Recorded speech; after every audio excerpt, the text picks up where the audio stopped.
What's up, y'all? Happy Wednesday. Happy Merry Christmas Eve. I have a word that is coming from Ezekiel 13, where it reads, "The word of the Lord came to me, Son of man, prophesy against the prophets of Israel who are now prophesying. Say to those who prophesy out of their own imaginations, hear the word of the Lord. This is what the sovereign Lord says. Woe to the foolish prophets who follow their own spirit and have seen nothing. Your prophets, Israel, are like jackals among ruins. You have not gone up to the breaches in the wall to repair it for the people of Israel so that it will stand firm in the battle on the day of the Lord. Their visions are false and their divinations a lie. Even though the Lord has not sent them, they say, the Lord declares, and expect him to fulfill their words. Have you not seen false visions and utter lying divinations when you say, the Lord declares, though I have not spoken? Therefore, this is what the sovereign Lord says. Because of your false words and lying visions, I am against you, declares the sovereign Lord. My hand will be against the prophets who see false visions and utter lying divinations.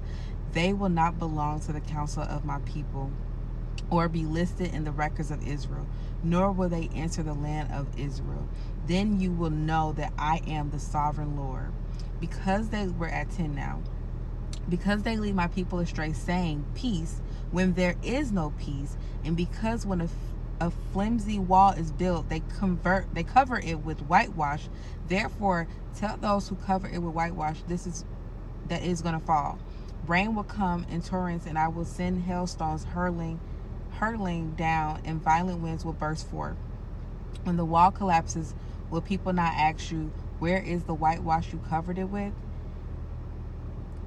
Therefore, this is what the sovereign Lord says. In my wrath, I will unleash a violent wind, and in my anger, hailstones and torrents of rain will fall with destructive fury. I will tear down the wall you have covered with whitewash, and I will level it to the ground so that its foundation will be laid bare. When it falls, you will be destroyed in it, and you will know that I am the Lord. So I will pour out my wrath against the wall and against those who covered it with whitewash. I will say to you, the wall is gone, and so are those who whitewashed it. Those prophets of Israel who prophesied to Jerusalem and saw visions of peace for her when there was no peace, declares the sovereign Lord. The word of the Lord has been spoken. What I believe the Lord is just trying to speak in this hour is to be aware of false prophets. Ask the Lord for discernment, and he will give it to you. We need wisdom, we need discernment, but also he is speaking against these false prophets, and only Lord knows if they will repent. You know, um, for me, the Lord will mostly speak to me through dreams, and I probably like 2 weeks ago I had a dream that I was like in the home of that false prophet guy, Lovey, or whatever his name is.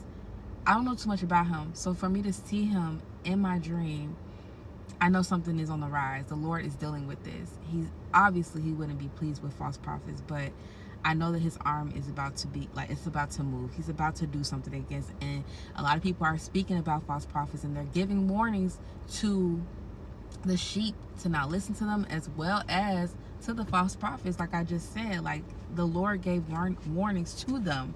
He had Ezekiel give them warnings to stop with their lies. So I just wanted to kind of give that, but also in this time, because the Lord was telling me, tell the truth, just tell the truth. In this time, I believe that things are going to they're going to appear like they're getting better before things get worse. It's going to appear like things are getting better before things get worse. And for me, I know the Lord spoke to me the word remnant last year, and I'm telling y'all, I didn't know what that word meant. I didn't know what that word meant. So for me to hear that and have to look it up, you have to know it's from God, because I can't make that up. I did not know what that meant, right? And so I told 2 trusted people I know in the faith, and when I told them, the first thing they said was, well, for there to be a remnant, destruction has to happen first. And along with this word, the Lord has been speaking to me, destruction, to the point where I'm just like, God, I've been trying to intercede, I've been interceding, but he keeps speaking that. And so I'm at a point now where he has told me to just speak the truth. And the truth is that things are going to appear to look as though they're getting good before destruction occurs. Destruction is going to occur. There will be a remnant. And he wants his people to be prepared. And with that being said, we keep saying, pray. We need to be in prayer. We need to be calling out to him. This is not a time to think that we are just in peace and, you know, things are on the up and up and we can continue on doing our thing. No, we truly need to be seeking the Lord in spirit and in truth, because there are times ahead that he is trying to prepare us for. The Lord does nothing without revealing it to his prophets first and preparing his sheep. He does not want to see these things hit us without us being prepared. But he is tied to his word, and it even says in his word in Isaiah that a lot of times he has to do these things for his people to turn to him. We see it time and time again. People go very far away. It's like a child. A child will continue on doing that, being rebellious, until the parent actually says, you know what, this time I'm taking away your phone. This time I'm putting you on punishment for the summertime, because then you'll know that I'm not playing with you. And it's kind of like that with God. It's like, I don't know what's going, like I said before, I don't speak for the entire world. I live in America, I speak for America, and that's what I feel to speak for. And I just feel like he has seen us go on and on with us feeling like we are just so above destruction. We're so, and we're just, nothing can touch us. Even when we see destruction happen around us, we go right back to doing our regular stuff the next day.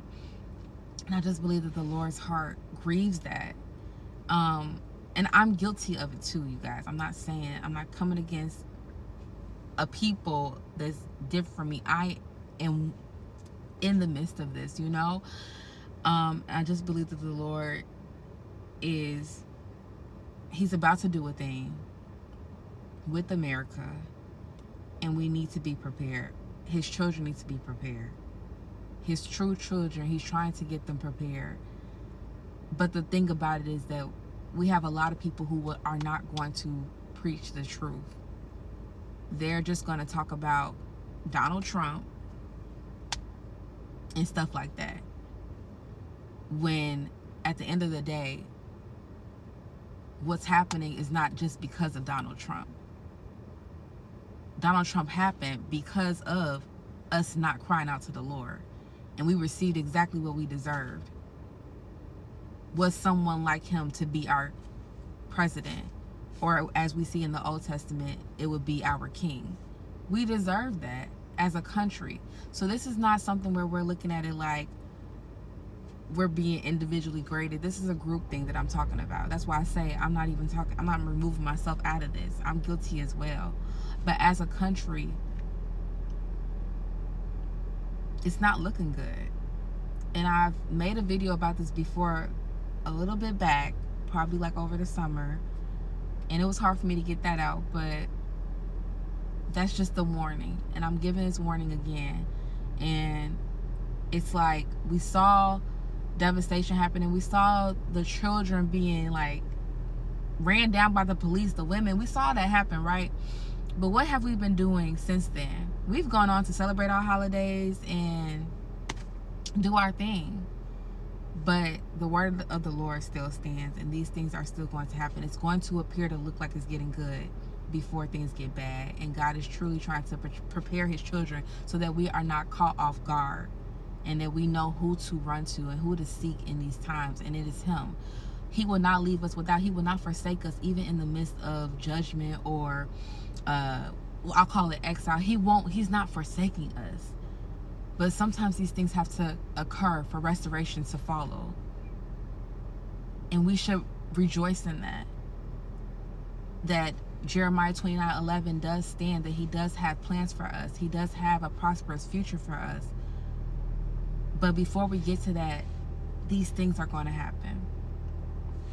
And I just have to speak that. So I thank you guys for listening and making it all the way through this video. And I just pray that we all develop a prayer life in this time, with our families and our friends and our congregations. I love y'all. Have a wonderful holiday. There we go.